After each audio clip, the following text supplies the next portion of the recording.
হজ কাদের উপর ফরজ? আল্লাহ রাব্বুল আলামিন কুরআনুল কারীমের 4 নম্বর পারা 1 নম্বর পৃষ্ঠা সূরা আল ইমরানের 97 নম্বর আয়াত আল্লাহ রাব্বুল আলামিন বলেন, ওয়ালিল্লাহি আলান নাসি হিজ্জুল বাইতি মান ইসতাতা ইলাইহি সাবিলা। আল্লাহ রাব্বুল আলামিনের যে বান্দার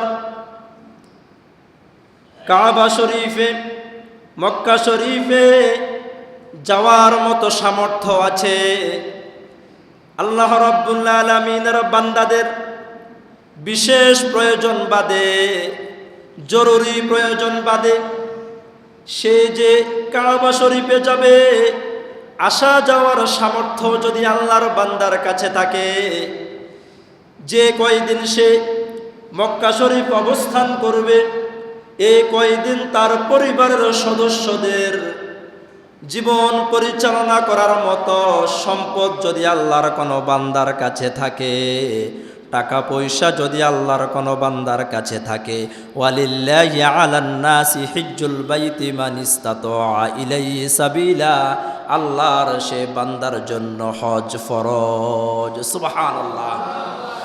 রাসূল করিম সাল্লাল্লাহু আলাইহি ওয়াসাল্লাম মুসলিম শরীফের 3148 নম্বর হাদিসে রাসূল বলেন, ইন্নাল্লাহা ক্বাদ ফারাদা আলাইকুমুল হাজ্জা।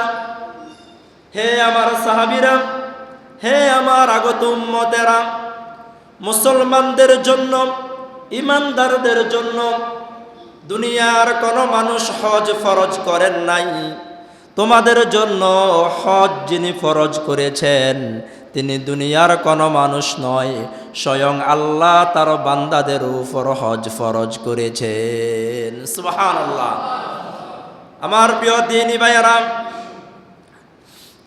আল্লাহ রাব্বুল আলামিনের যে বান্দাকে আল্লাহ রাব্বুল আলামিন সম্পদ দিলেন, আল্লাহ রাব্বুল আলামিনের বান্দার জন্য প্রত্যেক বছর হজ ফরজ কিনা? সুনানে নাসাঈর 2619 নম্বর হাদিস, ক্বালা খাতাবা রাসূলুল্লাহ সাল্লাল্লাহু আলাইহি ওয়াসাল্লাম, ক্বালা খাতাবা রাসূলুল্লাহ সাল্লাল্লাহু আলাইহি ওয়াসাল্লাম আন-নাস। একদিন রাসূল মানুষদের সামনে রাসূল ভাষণ দিচ্ছেন কে? আল্লাহর রাসূল। ইন্নাল্লাহা আযজা ওয়া জাল্লা ক্বাদ ফারাদাল্লাহু আলাইকুমুল হাজ্জা। হে আমার সাহাবীরা, হে আমার আগত উম্মতেরা, আল্লাহ তোমাদের উপর হজ ফরজ করেছেন। ফাকালা রাজুলুন ফি কুল্লি আমিন। এবার উপস্থিত সাহাবীদের মধ্য থেকে একজন আল্লাহর রাসূলকে প্রশ্ন করলেন, ইয়া রাসূলুল্লাহ, ফি কুল্লি আমিন, টাকাওয়ালার জন্য প্রত্যেক বছর হজ ফরজ কিনা? প্রশ্ন করেছে কি? টাকাওয়ালার জন্য প্রত্যেক বছর। ফাসাকাতা আনহু। সে যখন প্রশ্ন করলো, রাসূল কোনো কথা বললেন না। ফাসাকাতা আনহু, রাসূল চুপ করে বসে থাকলেন, কথা বললেন না, চুপ করে থাকলেন। সুম্মা আআদাহু সালাসান। দেখবেন আমাদের সমাজে এমন কিছু মানুষ আছে, আপনাকে আপনার যে কোনো একটা বিষয়ে আপনাকে একবার প্রশ্ন করেছে, আপনি জবাব দেন নাই, শুনেছেন, কিন্তু আল্লাহর বান্দা আবার বারবার প্রশ্ন করে, এমন কিছু মানুষ আছে না নাই? একবার প্রশ্ন করেছেন, আপনি শুনেছেন, সে তো বুঝার কথা, আমি যে প্রশ্ন করেছি উনি পছন্দ করেন নাই, সেজন্য উত্তর দিচ্ছেন না। কিন্তু সমাজের মধ্যে এমন কিছু মানুষ আছে, আপনার সমস্যার ব্যাপারে বারবার প্রশ্ন করবে, আছে না নাই? ঠিক তেমনি ভাবে সুম্মা আআদাহু সালাসান। ওই সাহাবী রাসূলকে পরপর 3 বার প্রশ্ন করলেন। কয়বার? রাসূল কিছু বলে না। হে আল্লাহর রাসূল, প্রত্যেক বছর টাকাওয়ালার জন্য হজ ফরজ কিনা? হে আল্লাহর রাসূল, প্রত্যেক বছর টাকাওয়ালার জন্য হজ ফরজ কিনা? প্রশ্ন করেছে কয়বার? এবার সে যখন 3 বার প্রশ্ন করে, সে যখন থেমে গেল, ফাকালা লাউ কুলতু নাআম, আল্লাহর রাসূল বলেন, আমার সাহাবী আমাকে পরপর 3 বার প্রশ্ন করেছে, টাকাওয়ালার জন্য প্রত্যেক বছর হজ ফরজ কিনা? আমি রাসূল যদি বলতাম হ্যাঁ, রাসূল যদি কি বলতেন? তাহলে আল্লাহর রাসূল বলেন, আমি যদি নাম হ্যাঁ বলতাম, ওয়াজাবাত, আমার কিয়ামত পর্যন্ত আমার টাকাওয়ালা উম্মতদের জন্য লাউ ওয়াজাবাত, প্রত্যেক বছর হজ করা ফরজ হয়ে যেত। ঠিক কি না? আল্লাহর রাসূল হ্যাঁ বললে হালাল, আল্লাহর রাসূল না বললে হারাম। ঠিক কি না? এবার ওই সাহাবী বলেছে, ইয়া রাসূলুল্লাহ, টাকাওয়ালার জন্য প্রত্যেক বছর হজ ফরজ কিনা? আল্লাহর রাসূল জবাব দিলেন না। আল্লাহর রাসূল বললেন, আমি যদি বলতাম হ্যাঁ, তাহলে টাকাওয়ালার জন্য প্রত্যেক বছর হজ করা কি হতো? ওয়ালাউ ওয়াজাবাত মা কুনতুম বিহা, আর আমার কোন উম্মত, টাকাওয়ালা উম্মতের উপর যদি প্রত্যেক বছর যদি হজ ফরজ হয়ে যেত, আমার উম্মতদের পক্ষে প্রত্যেক বছর হজ করা সম্ভব হতো না। সুবহানাল্লাহ। প্রিয় মুসল্লিয়ানে কেরাম, সুনান ইবনে মাজার 886 নম্বর হাদিস, আন্নাল আকরা ইবনে হাবিসিন, আকরা ইবনে হাবিস নামক একজন সাহাবী ছিলেন। তিনি বলেন, সাআলান নবী সাল্লাল্লাহু আলাইহি ওয়াসাল্লাম, নবী সাল্লাল্লাহু আলাইহি ওয়াসাল্লামকে প্রশ্ন করলো, ইয়া রাসূলুল্লাহ, আল হাজ্জু ফি কুল্লি সানাতিন আম মাররাতান ওয়াহিদা? হে আল্লাহর রাসূল, হজ জীবনে একবার ফরজ না অনেকবার ফরজ? প্রশ্ন করেছে কি? হজ জীবনে একবার ফরজ না অনেকবার ফরজ, বারবার ফরজ? রাসূল বলেন, ক্বালা বাল মাররাতান ওয়াহিদা। আমার যে উম্মতকে আল্লাহ রাব্বুল আলামিন নিসাব পরিমাণ সম্পদ দিলেন, হজ করার মতো সামর্থ্য দিলেন, ক্বালা বাল মাররাতান ওয়াহিদা। হে আমার সাহাবীরা, হে আমার আগত উম্মতেরা, প্রত্যেক বছর তোমার টাকা আছে, সেজন্য তোমার জন্য প্রত্যেক বছর হজ ফরজ নয়। আল্লাহর একজন বান্দার জন্য জীবনে একবার হজ ফরজ। সুবহানাল্লাহ। ফামান ইসতাতা, তবে আল্লাহর কোন বান্দা যদি বারবার যেতে চায়, ফাতাতাউউন, তা তার জন্য নফল, তার জন্য কি? কিন্তু হজ জীবনে কয়বার ফরজ? কথা বলেন। আর আপনি যদি বারবার বারবার করেন, সেই হজ ফরজ হজ নয়, সে হজ হচ্ছে কি হজ? নফল হজ। এবার আসুন আমরা জানার চেষ্টা করি হজের গুরুত্ব। বুখারী শরীফের 1519 নম্বর হাদিস, আবু হুরায়রা রাদিয়াল্লাহু তাআলা আনহু বলেন, সুইলান নবী সাল্লাল্লাহু আলাইহি ওয়াসাল্লাম আইয়ুল আমালি আফদল। আমরা আল্লাহর রাসূলকে প্রশ্ন করলাম, হে আল্লাহর রাসূল, আল্লাহর কাছে সবচেয়ে দামি ইবাদত কি? প্রশ্ন করেছে কি? আল্লাহর কাছে সবচেয়ে দামি ইবাদত কি? আল্লাহর রাসূল বলেন, ক্বালা ঈমানুম বিল্লাহি ওয়া রাসূলিহি। আল্লাহর কাছে সবচেয়ে দামি ইবাদত, সবচেয়ে দামি বস্তুর নাম হচ্ছে ঈমান। সবচেয়ে দামি বস্তুর নাম কি? আমার ভাইয়ারা, ঈমানের দাম এত বেশি, আপনার আমার ঈমানে যদি সমস্যা থাকে, ঈমানে যদি দুর্বলতা থাকে, এই দুর্বল ঈমান নিয়ে জান্নাতে যাওয়া যাবে? ঈমানের দাম অনেক বেশি। কিলা সুম্মা মাযা? এবার সাহাবায়ে কেরাম প্রশ্ন করলো, ইয়া রাসূলুল্লাহ, এরপর আল্লাহর কাছে সবচেয়ে দামি ইবাদত কি? আল্লাহর রাসূল বলেন, ক্বালা আল জিহাদু ফি সাবিলিল্লাহ। আল্লাহর রাস্তায় জিহাদ করা। কার রাস্তায় জিহাদ করা? জিহাদ আর সন্ত্রাস কি এক? কথা বলেন। জিহাদ এক জিনিস, সন্ত্রাস। জিহাদকে যদি কেউ অস্বীকার করে, আমার প্রিয় মুসল্লিয়ানে কেরাম, অনেক সময় দেখবেন আল্লাহর রাসূল সাল্লাল্লাহু আলাইহি ওয়াসাল্লাম নামাজ পড়া ফরজ, কিন্তু খন্দকের যুদ্ধে আল্লাহর রাসূল নামাজ কাজা করেছেন জিহাদ করার জন্য। কি করার জন্য? তাহলে আপনি নামাজ ফরজ এটি যদি আল্লাহ রাব্বুল আলামিনের বিধান হিসেবে যদি মানেন, আর যদি জিহাদকে যদি অস্বীকার করেন, ঈমান থাকবে না চলে যাবে? তাহলে জিহাদ আর সন্ত্রাস এক নয়। আল্লাহর কাছে ঈমানের পর ইসলাম রক্ষা করার জন্য, আল্লাহ রাব্বুল আলামিনের জমিনে আল্লাহর দ্বীন প্রতিষ্ঠা করার জন্য, ইসলাম এবং মুসলমানদের সম্মান রক্ষা করার জন্য যদি জিহাদ করা লাগে, সে জিহাদ করা মুসলমানদের জন্য ফরজ। বলেন সুবহানাল্লাহ। আর একটা বিধান শুনেন, আমাদের মা বোনেরা যুদ্ধ করবে না। যুদ্ধ হচ্ছে প্রাপ্তবয়স্ক সুস্থ মানুষদের জন্য। কিন্তু ধরেন আমরা বাংলাদেশ এবং ভারতের সাথে যুদ্ধ লেগেছে, এখন আমাদের বাংলাদেশের সেনাবাহিনী সম্ভবত 1,30,40,000। এখন 1,30,40,000 সেনাবাহিনী দিয়ে এত বড় ভারতের সাথে যুদ্ধ করা কি সম্ভব?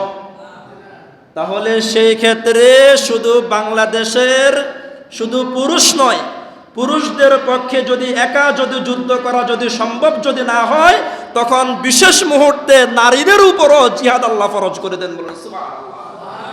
কিন্তু নারীদের জন্য সব সময় না, বিশেষ মুহূর্তে, বিশেষ সময়ে। তাহলে কিলা সুম্মা মাযা, হে আল্লাহর রাসূল, ইসলামের দ্বিতীয় সবচেয়ে দামি ইবাদত কি? আল্লাহর রাসূল বলেন, ক্বালা আল জিহাদু ফি সাবিলিল্লাহ, আল্লাহর রাস্তায় জিহাদ করা। এবার সাহাবায়ে কেরাম আবার প্রশ্ন করলেন, ইয়া রাসূলুল্লাহ, কিলা সুম্মা মাযা, হে আল্লাহর রাসূল, 3 নম্বরে আল্লাহর কাছে সবচেয়ে দামি ইবাদত কি? আল্লাহর রাসূল বলে, আল হজ্জুল মাবরুর, 3 নম্বরে সবচেয়ে দামি ইবাদত হচ্ছে হজ করা। বলেন সুবহানাল্লাহ। আমার প্রিয় দ্বীনি ভাইয়েরা, হজের দ্বিতীয় নাম্বার ফজিলত, রাসূল সাল্লাল্লাহু আলাইহি ওয়াসাল্লাম বলেন, জিহাদুল কাবীর। অসুস্থ মানুষ যুদ্ধ করতে পারবে না। অসুস্থ মানুষ যুদ্ধ না করে কিভাবে জিহাদের ময়দানের সওয়াব পাবে? আল্লাহর রাসূল বলেন, ওয়াদ-দাঈফি, দুর্বলের জন্য জিহাদ নাই, ওয়াল মারআতি, মহিলাদের জন্য জিহাদ নাই। তবে আল্লাহর রাসূল বলেন, হে আমার সাহাবীরা, হে আমার আগত উম্মতেরা, তোমরা যারা বৃদ্ধ হয়ে গেছো, অতি বৃদ্ধ হয়ে গেছো, এরপর তোমরা যারা দুর্বল অথবা তোমাদের নারী যারা আছে, তারা যদি যুদ্ধের ময়দানে না গিয়ে যদি যুদ্ধের সওয়াব পেতে চায়, সে যেন আল্লাহকে খুশি করার জন্য হজ করে। বলেন সুবহানাল্লাহ। তাহলে একটু আগে একটা হাদিস বলেছি, ইসলামের 3 নাম্বার সবচেয়ে দামি ইবাদত কি করা? হজ করা। কি করা? আয়েশা রাদিয়াল্লাহু তাআলা আনহা একটি হাদিস বর্ণনা করেছেন, বুখারী শরীফের 1520 নম্বর হাদিস। আয়েশা রাদিয়াল্লাহু তাআলা আনহা জিহাদের গুরুত্ব শোনার পর, জিহাদের মর্যাদার কথা শোনার পর বলে, ক্বালাত ইয়া রাসূলুল্লাহ, নারাল জিহাদ আফদালাল আমাল, হে আল্লাহর রাসূল, আপনি বলেছেন জিহাদ করলে, আল্লাহর কোনো বান্দা যদি জিহাদের ময়দানে যুদ্ধ করে যদি আল্লাহর কোনো বান্দা যদি শহীদ হয়, মৃত্যুবরণ করার সাথে সাথে আল্লাহ তাকে জান্নাত দিয়ে দেন। সুবহানাল্লাহ।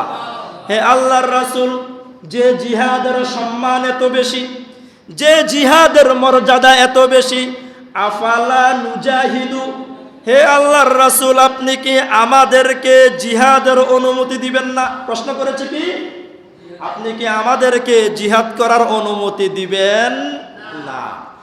রাসূল সাল্লাল্লাহু আলাইহি ওয়াসাল্লাম বলে, ক্বালা লা, হে আয়েশা, স্বাভাবিক সময়ে মহিলাদেরকে আমি জিহাদ করার অনুমতি দেব না, তবে লাকিন্না আফদালাল জিহাদি হজ্জুল মাবরুর, তোমরা যদি জিহাদ না করে জিহাদের সওয়াব পেতে চাও, তোমরা আল্লাহকে খুশি করার জন্য হজ করতে চলে যাও। সুবহানাল্লাহ। তাহলে আমরা যারা পুরুষ, অনেক সময় জিহাদ শুধু সশরীরে গিয়ে যুদ্ধ করার নাম জিহাদ নয়।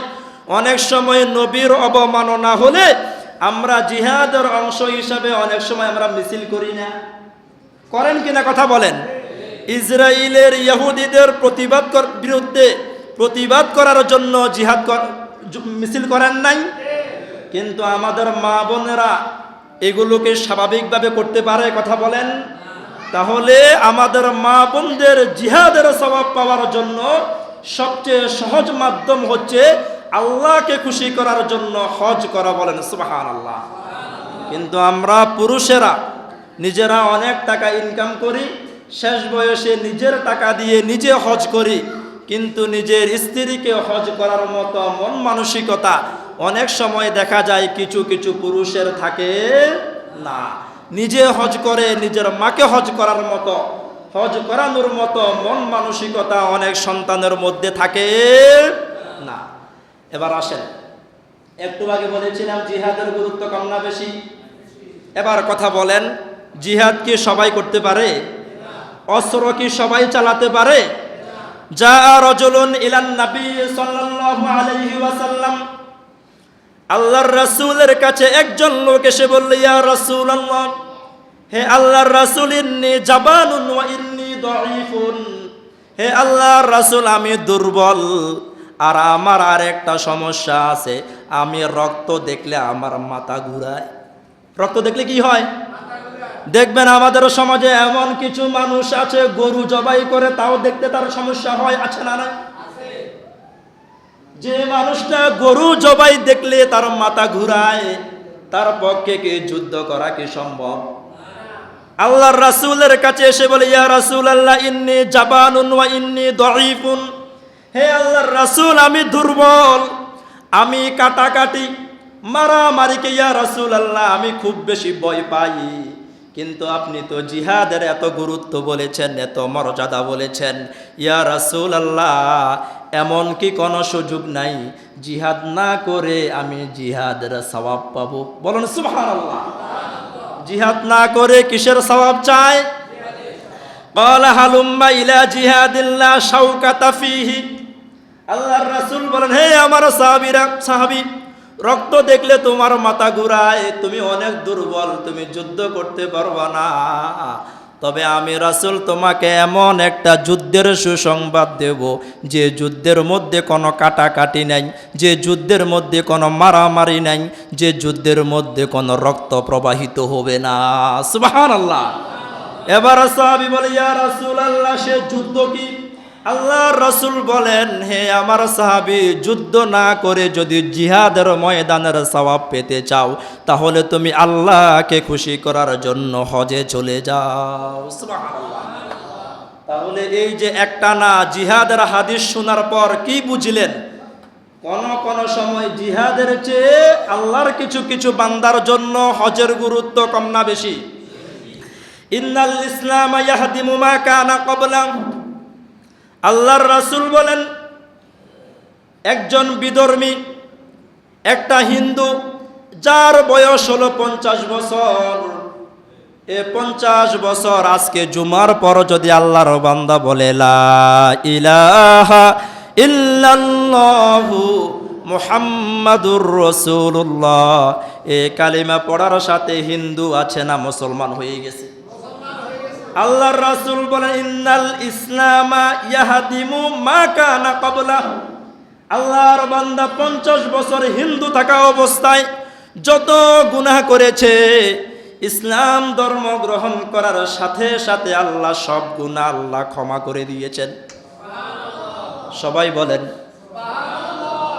ওয়া ইন্নাল হিজরাতা তাহদিমু মা কানা ক্বাবলা, আল্লাহর যে বান্দা আল্লাহর দ্বীনের জন্য হিজরত করবে, এক দেশ থেকে আরেক দেশে চলে গেল, আল্লাহর রাসূলের মহব্বতে যারা মক্কা থেকে যারা মদিনায় চলে গেল, আল্লাহর রাসূল ঘোষণা দিলেন, ওয়া ইন্নাল হিজরাতা তাহদিমু মা কানা ক্বাবলা, হিজরতের আগে আল্লাহর বান্দা যত গুনাহ করেছে আল্লাহ মাফ করে দিয়েছেন।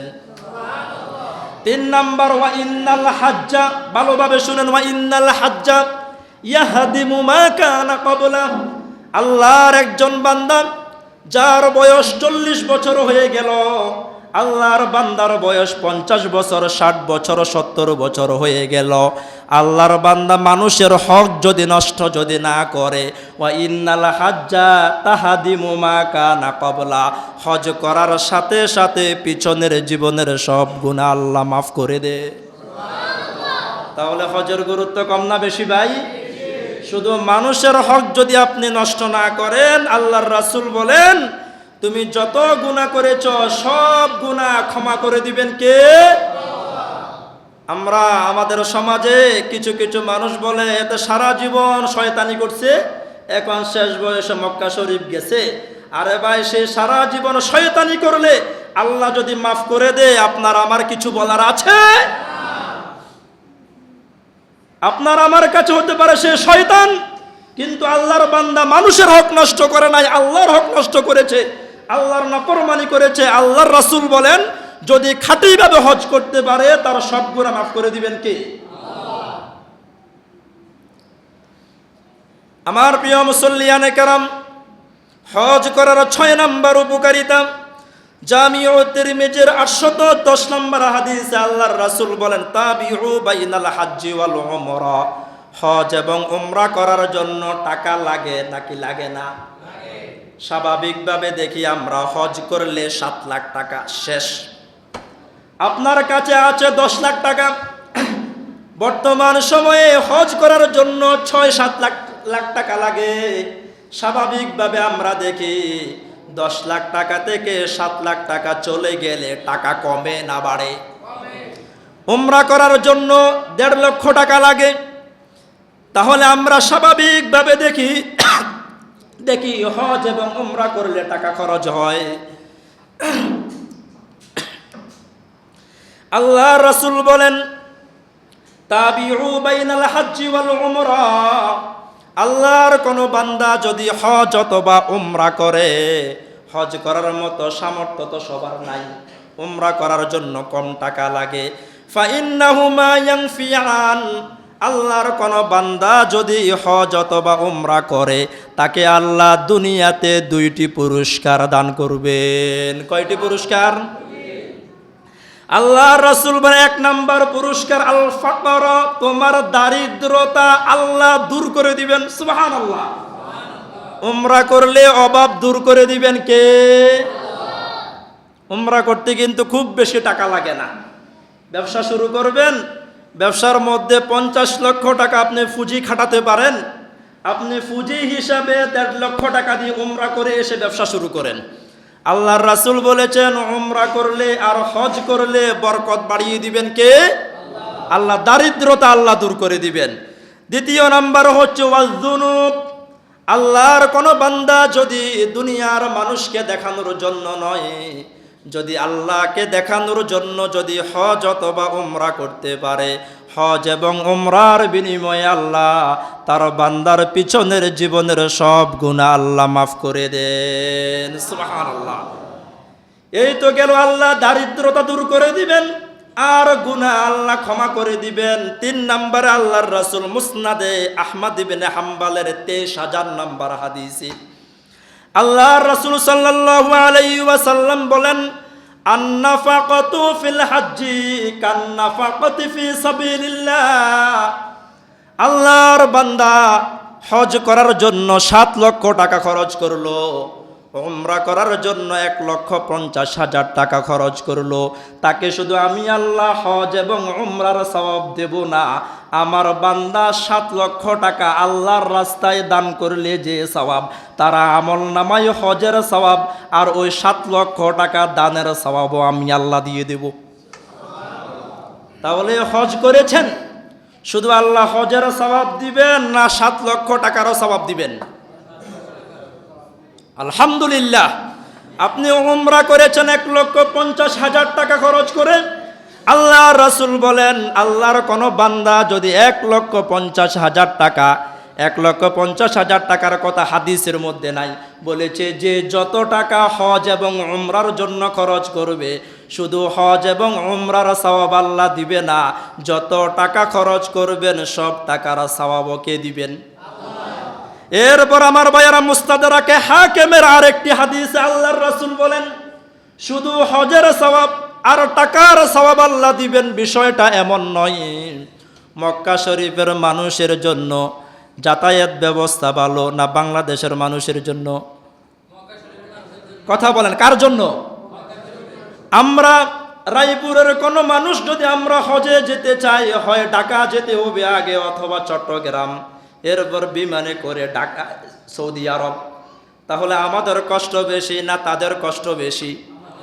আল্লাহর রাসূল মুস্তাদরাকে হাকিমের 1776 নম্বর হাদিস আল্লাহর রাসূল বলেন, আমার যে উম্মতেরা কিয়ামত পর্যন্ত বিভিন্ন দেশ থেকে হজে আসবে, শুধু আল্লাহ হজের সওয়াব দিবেন বিষয়টা এমন নয়, শুধু টাকা খরচ করেছে টাকার সওয়াব দিবেন বিষয়টা এমন নয়।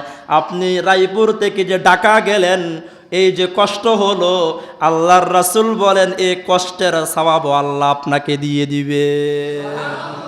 তাহলে হজ করলে কোনো লস আছে? কথা বলেন। আল্লাহর রাসূল বলেন, মান হাজ্জা লিল্লাহ ফালাম ইয়ারফুস ওয়া লাম ইয়াফসুক গুফিরা লাহু মা তাকদ্দামা মিন যামবি। আল্লাহর কোন বান্দা যদি হজ করার জন্য কাবা শরীফে যায়, সেখানে যাওয়ার পর আল্লাহর বান্দা যদি অশ্লীল কোন শব্দ যদি না বলে, আল্লাহর বান্দা যদি ঝগড়া ঝাঁটি যদি না করে, এরপর হজ করে আসার পর আল্লাহর বান্দার চারিত্রিক অবস্থা যদি উন্নতি যদি হয়, আল্লাহর রাসূল বলেন গুফিরা লাহু মা তাকদ্দামা মিন যামবি, আল্লাহ তার ওই বান্দার সব গুনাহ আল্লাহ মাফ করে দেন। আরেকটি হাদিস 1521 নম্বর হাদিসে রাসূল বলেন, মান হাজ্জা লিল্লাহ ফালাম ইয়ারফুস ওয়া লাম ইয়াফসুক রাজাআ কায়াউমিন ওয়ালাদাতুহু উম্মুহু। মায়ের পেট থেকে যেদিন আসলাম সেই দিন গুনাহ ছিল। কথা বলে না, সেদিন কি আমাদের জীবনে গুনাহ ছিল? সবাইকে নিষ্পাপ ছিলাম না? আল্লাহর রাসূল বলেন, মান হাজ্জা লিল্লাহ, আল্লাহর কোন বান্দা যদি আল্লাহর জন্য হজ করে, মানুষের হক যদি নষ্ট যদি না করে, এ মুখ দিয়ে যদি অশ্লীল কোন শব্দ যদি না বলে, রাজাআ কায়াউমিন ওয়ালাদাতুহু উম্মুহু, আল্লাহর বান্দা হজ করে বাংলাদেশে আসে নাই, আল্লাহর বান্দা যেন মাত্র তার মায়ের পেট থেকে দুনিয়াতে এসেছে। সুবহানাল্লাহ। সব গুনাহ মাফ করে দিবেন কে ভাই? তাহলে এই হাদিস থেকে বুঝলেন হজের গুরুত্ব কম না বেশি? এবার হজ করব একবারে শেষ বয়সে, নাকি? কথা বলেন। আল্লাহর রাসূল মান আরাদাল হাজ্জা, আল্লাহর যে বান্দা হজ করার ইচ্ছা করবে, ফালিয়াতাআজ্জাল, সে যেন তাড়াতাড়ি হজ করে। বলেন সুবহানাল্লাহ। আপনাকে আল্লাহ সামর্থ্য দিলেন, আপনি নিয়ত করে বসে আছেন, ছেলে মেয়েকে বিয়ে শাদী দেওয়ার পর আপনি হজ করবেন। আপনি আপনার 50 বছর বয়স হলে আপনি হজ করবেন, কিন্তু আল্লাহর রাসূল বলেন ফালিয়াতাআজ্জাল, তোমাদের কারোর উপর যদি হজ ফরজ হয় তাহলে তোমরা তাড়াতাড়ি কি করো ভাই? হজ করো। কেন তাড়াতাড়ি হজ করবা? ফাইন্নাহু ক্বাদ ইয়ামরাদুল মারিদ, ও আল্লাহর বান্দা তুমি তো জানো না হঠাৎ করে তুমি অসুস্থ হয়ে যাওয়ার সম্ভাবনা আছে না নাই? আমরা মনে করে আগামীকাল ভালো হয়ে যাব, আগামীকাল থেকে এই কাজ করব, আগামীকাল থেকে সেই কাজ করব। ইমাম শাফিঈ আলী রাদিয়াল্লাহু তাআলা আনহু বলেন, মুসলমান কখনো আগামী বছর করব, আগামীকাল করব এই কথা মুসলমান বলে না। হে আল্লাহর রাসূলের সাহাবীরা, আগামীকাল করব, আগামীকাল থেকে ভালো হয়ে যাব, এমন চিন্তা চেতনা সম্পন্ন অনেক মানুষের জীবনে আগামীকাল আর আসে নাই। কথা বুঝতেছেন? কি আসে নাই? আজকে দুনিয়া থেকে চলে গেছে। ঠিক তেমনি ভাবে আপনি আরো 5 বছর পর হজের নিয়ত করলেন, কিন্তু আল্লাহ রাব্বুল আলামিন আপনাকে এখন সামর্থ্য দিলেন। আল্লাহর রাসূল বলেন ফালিয়াতাআজ্জাল, তাড়াতাড়ি হজ করে আসো। কেন তাড়াতাড়ি হজ করবা? ফাইন্নাহু ক্বাদ ইয়ামরাদুল মারিদ, যে কোনো সময় তোমার অসুস্থ হয়ে যাওয়ার সম্ভাবনা আছে না নাই? আমার প্রিয় দ্বীনি ভাইয়েরা, রাসূল সাল্লাল্লাহু আলাইহি ওয়াসাল্লাম বলেন, ইন্না আবদান আসহাতু জিসমাহু, আল্লাহর যে বান্দাকে আল্লাহ শারীরিকভাবে সুস্থ করলেন, শারীরিকভাবে, আবার বলেন শারীরিকভাবে কি সে কথা বলেন, ওয়া আওসাতু আলাইহি ফিল মাঈশা, এরপর আল্লাহ রাব্বুল আলামিন তাকে শুধু সুস্থ রেখেছেন বিষয়টা এমন নয়, হজ করার মতো আল্লাহ তাকে সামর্থ্য দিলেন। হজ করার মতো কি দিলেন? তাআতি আলাইহি খামসাতু আওয়াম, আল্লাহর বান্দা এই বছর সেই বছর বলে বলে 5 বছর অতিবাহিত করেছে। কত বছর? সবাই কথা বলেন কত বছর? আল্লাহর রাসূল লাম ইয়াগজি ইলাইয়াল মাহরুম, আল্লাহর বান্দা 5 বছর তার জীবন থেকে চলে গেল, হজ ফরজ হলো, 5 বছর হয়ে গেল, কিন্তু আল্লাহর বান্দা এখনো হজ করে নাই। আল্লাহর এই বান্দা যদি হজ না করে যদি দুনিয়া থেকে চলে যায়, আল্লাহর এই বান্দার মতো মাহরুম আল্লাহর আসমানের নিচে নাই। বলেন নাউজুবিল্লাহ। হজ করার জন্য কি লাগে ভাই? টাকা থাকলে সবাই হজ করতে পারে না। গত বছর দেখলাম পাকিস্তানের একটা রাখাল নাম আব্দুল কাদের, নাম কি? মানুষের আমাদের গ্রামের বাসায় গরু ছাগল বর্গা দেয় নাকি দেয় না? আল্লাহর বান্দা এইভাবে মানুষের ছাগল বর্গা রাখে, আর ছাগল বিক্রি করে করে যে কিছু লাভ পায়, আল্লাহর বান্দা সে টাকাগুলো জমায়। তাকে প্রশ্ন করা হলো, এই টাকা আপনি কেন জমান? সে বলে, আমি আল্লাহর জন্য, হজ করার জন্য আমি টাকা জমাচ্ছি। বলেন সুবহানাল্লাহ। টাকাওয়ালা না গরিব মানুষ? তাহলে হজ এবং উমরা, টাকা, সব টাকাওয়ালা হজ করতে পারে না, সব টাকাওয়ালা উমরা করতে পারে না। হজ এবং উমরা করার জন্য কপাল লাগে নাকি লাগে না? আমাদের দেশের সব টাকাওয়ালার কপালে কি হজ আছে? আমার প্রিয় দিনী ভাইয়েরা, আল্লাহর রাসূল সাল্লাল্লাহু আলাইহি ওয়াসাল্লাম বলেন, তোমরা কেন হজ করবে? আল ফাজি ফি সাবিলিল্লাহ, এই পৃথিবীর মধ্যে 3 শ্রেণীর মানুষ হচ্ছে আল্লাহর প্রতিনিধি। 1 নাম্বার হচ্ছে যারা আল্লাহর রাস্তায় জিহাদ করে। কার রাস্তায় জিহাদ করে? দ্বিতীয় নাম্বার ওয়াল হাজ্জু, আল্লাহর যে বান্দারা আল্লাহকে খুশি করার জন্য হজ করে। 3 নাম্বার ওয়াল উমরা, আল্লাহর যে বান্দারা আল্লাহকে খুশি করার জন্য উমরা করে। আল্লাহর রাসূল ঘোষণা দিচ্ছেন, এই 3 শ্রেণীর মানুষ হচ্ছে আল্লাহর প্রিয় মানুষ। সুবহানাল্লাহ। দাআহুম ফাআজাবুহুম, আল্লাহর যে বান্দা হজ করে দেশে আসলো, তার ভিতরের চরিত্র যদি সে ঠিক রাখতে পারে, আল্লাহর রাসূল ঘোষণা দিচ্ছেন, ওই হাজির দোয়া আল্লাহ রাব্বুল আলামিন খালিয়াতে ফিরিয়ে দেন না। সুবহানাল্লাহ। এরপর রাসূল সাল্লাল্লাহু আলাইহি ওয়াসাল্লাম বলেন, তোমরা যদি আল্লাহকে খুশি করার জন্য হজ করতে পারো, নিজের নামের আগে হাজী সাহেব না লাগালে, কিছু কিছু হাজী সাহেব আছে রাগ করে, আছে না নাই? তাহলে তো আমাদের সবার নামের আগে মুসল্লি লাগানো দরকার, আছে না নাই? নামাজ পড়তে আসেন না তো? হজ করলে যদি নামের আগে হাজি না লাগালে আপনার মেজাজ যদি গরম হয়ে যায়, তাহলে বোঝা যায় হজ কি আল্লাহর জন্য করেছেন না নামের আগে লাগানোর জন্য লিখেছেন? রাগ করলেন আপনারা? রাগ করলে কিছুই হবে না। সহি কথা বলতে হবে নাকি হবে না কথা বলেন। আল্লাহর যে বান্দা দুনিয়ার মানুষকে দেখানোর জন্য হজ করবে না, শুধুমাত্র আল্লাহকে দেখানোর জন্য হজ করবে। আল হাজ্জুল মাবরুর লাইসা লাহু জাযাউন ইল্লাল জান্নাহ, আল্লাহর সে বান্দার জন্য আল্লাহর কাছে ছোটখাটো কোনো বিনিময় নয়, আল্লাহর সে বান্দার জন্য আল্লাহ রেখে দিয়েছেন জান্নাত। বলেন সুবহানাল্লাহ। আল্লাহ রাব্বুল আলামিন আমাদেরকে হক আদায় করে আল্লাহ রাব্বুল আলামিনকে খুশি করার জন্য হজ করার তৌফিক দান করুন। হজ করতে গিয়ে আপনি মারাও যান, লাভ নাকি লস? আল্লাহর রাসূল বলেন, আব্বাস রাদিয়াল্লাহু তাআলা আনহু বলেন, এটি বুখারী শরীফের হাদিস, ক্বালা বাইনামা রাজুলুন ওয়াকিফুন মা রাসূলিল্লাহি সাল্লাল্লাহু আলাইহি ওয়াসাল্লাম বিআরাফা, বিদায় হজের সময় আল্লাহর রাসূল তাওয়াফ শুরু করলেন। আল্লাহর রাসূলের সাথে আল্লাহর রাসূলের আরো একজন সাহাবী রাসূলের পিছনে পিছনে তাওয়াফ করে। কি করে? ইয ওয়াকা মির রাহিলাতিহি, সে তার বাহনের উপর আছে, সে তার উটের উপর আছে।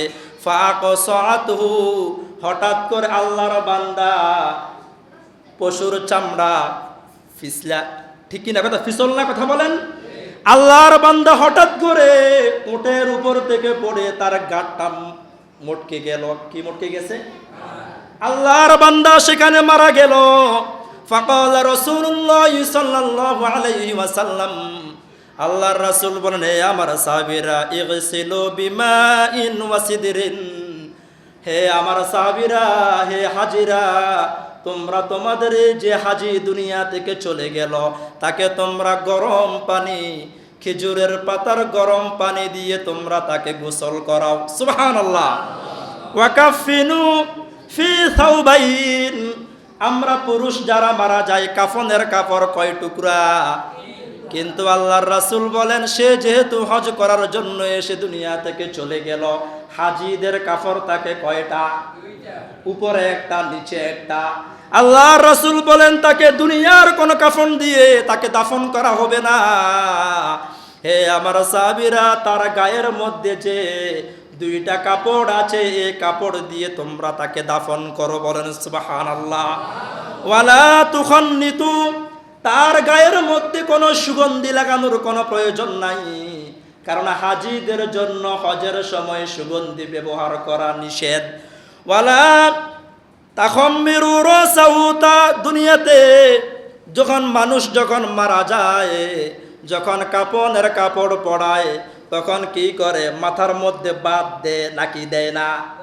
আল্লাহ রাসূল বলেন, তার মাথা ঢাকা যাবে না। ফাইন্নাল্লাহা ইয়াবআসুহু ইয়াওমাল কিয়ামাতি মুলাব্বিয়ান, আমরা যেভাবে আরাফার ময়দানে, আমরা যেভাবে কাবা শরীফের চত্বরে লাব্বাইক লাব্বাইক আল্লাহুম্মা লাব্বাইক বলে যেভাবে আমরা তালবিয়া পাঠ করা শুরু করলাম, দুনিয়ার সব মানুষ কিয়ামতের ময়দানে উঠবে স্বাভাবিকভাবে। কিন্তু আল্লাহর যে বান্দা হজ করতে এসে দুনিয়া থেকে চলে যাবে, সে কিয়ামতের ময়দানে উঠবে তালবিয়া পাঠ করতে করতে। বলেন সুবহানাল্লাহ। তাহলে ভাই, হজ করলে লাভ নাকি লস? ইনশাআল্লাহ হজ করার নিয়ত আমরা করি, তৌফিক দান করবেন কে? আল্লাহ। 2-3 বছর আগে দেখলাম ঢাকার একটা ফকির হজে গেল। সে এক শিল্পপতির বাসায় গিয়ে সে তার অনেক স্বপ্ন, অনেক তার মনের কথা বলার পর, হাতে পায়ে ধরার পর, তখন সে শিল্পপতি চিন্তা করেছে তাকে হজে ফাটাই দিই। তাহলে শিল্পপতি ফাটাইছে না আল্লাহ ফাটাই দিছে ভাই? তাহলে টাকা থাকলে হজ করা যায় না। আল্লাহ রাব্বুল আলামিন সূরা হুজুরাতের মধ্যে বলেছেন, সবার টাকা আল্লাহর দ্বীনের জন্য লাগে না। আপনি মনে করেছেন 10 টাকা মসজিদের জন্য দিলেন, আল্লাহ রাব্বুল আলামিন বলেন, ইয়ামুন্নুনা আলাইকা আন আসলামু কুল লা তামুন্নু আলাইয়া ইসলামাকুম, আমাদেরকে আল্লাহ মুসলমান বানালেন, এতে কি আল্লাহর লাভ না আমাদের লাভ? আমরা অনেক সময় মনে করি ইসলামের কাজ করে অনেক কিছু আমরা করে ফেললাম আল্লাহর জন্য, ইসলামের জন্য। কিন্তু আল্লাহ বলেন, ইসলামের জন্য যদি কোনো কিছু করতে পারো, তুমি আল্লাহ এবং ইসলাম এবং নবী মুহাম্মদের উপকার করেছো এমন মনে করবা না। তোমাকে দেওয়ার তৌফিক দিলেন কে? আল্লাহ। তাহলে মসজিদের জন্য টাকা কি সবাই দিতে পারে? টাকা দেওয়ার তৌফিক দান করেন কে? আল্লাহ। মাদ্রাসার জন্য টাকা কি সবাই দিতে পারে? নামাজ সবার কপালে নামাজ নাই, সবার কপালে কোরআন সুন্নাহর সঠিক কথা বুঝার মতো সবার দিমাগ নাই। যাদেরকে আল্লাহ রাব্বুল আলামিন ভালোবাসেন, যাদেরকে পছন্দ করেন, তাদেরকে তৌফিক দান করেন কে? আল্লাহ। তাহলে এবার আসুন, আমরা সবাইকে আল্লাহর রাস্তায় বেশি বেশি খরচ করতে রাজি আছি?